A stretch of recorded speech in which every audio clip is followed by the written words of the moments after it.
listening to my Elise Glink Show podcast, which you can find on iTunes, by the way, if you're interested. You've heard me talk about all the research and legwork Sam and I are doing as we prepare to buy a new investment property. In fact, I'm going there a little bit later today after we're done taping to take some prospective tenants through it. Now, real estate investing is hard work, but once you become a landlord, there are some parts of the job that can be outsourced to a property management company under the right circumstances. I'm Elise Glink, and here's today's Real Estate Minute. Now, assuming you can find someone good, and by that I mean totally responsible and smart, there's only one major disadvantage to using a property management company that I can think of, and that's the cost. So Sam and I don't use a property manager for any of our properties just for that reason, but there are plenty of successful investors who do. And the average cost is roughly 10% of a month's rent, although you'll frequently have to pay the company a finder's fee of 1 month's rent each time the property turns over. Now, according to Zillow, there are 5 benefits to using a property management company. For starters, you may have fewer problem tenants. Good property managers will help you find problems with a tenant's application, hopefully, and they'll act as the go-between during the application process. The property management company may also be on call, although this probably comes with an extra fee for you, the investor, for any issues that arise with rental units. Broken toilet in the middle of the night? I know that's the one everybody always says.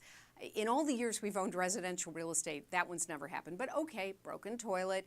You can rest easy knowing that someone else is going to get that call, although you'll still need to deal with any resolutions that require further investment in the property, like replacing the toilet.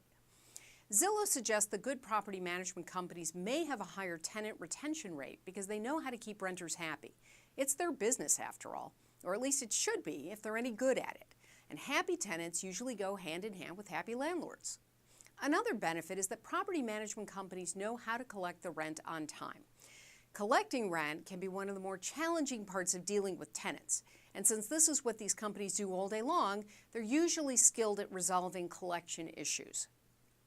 In the end, using a property management company is about saving you stress. Time is money, and using a property management company will cost you some money in order to save you some time. You're the one who has to make the decision about whether that trade-off is worthwhile. And if you own enough properties, it probably will be. So let me say again that right now we don't use a property manager or a property management company. But when it comes to a commercial property, we might, because there are that many more tenants to deal with. And in the end, it all comes down to you anyway, the investor.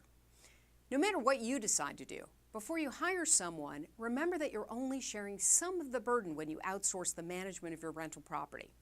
You still need to do all the work to determine whether you're making a good investment when you buy, and owning a rental unit is always going to demand at least some amount of boots on the ground oversight from the owner.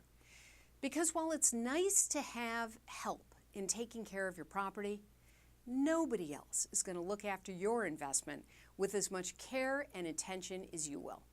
I know. If you have a question about buying real estate or managing your investment real estate, you can send it to me at questions@thinklink.com or via Twitter @Glink. Thanks for watching.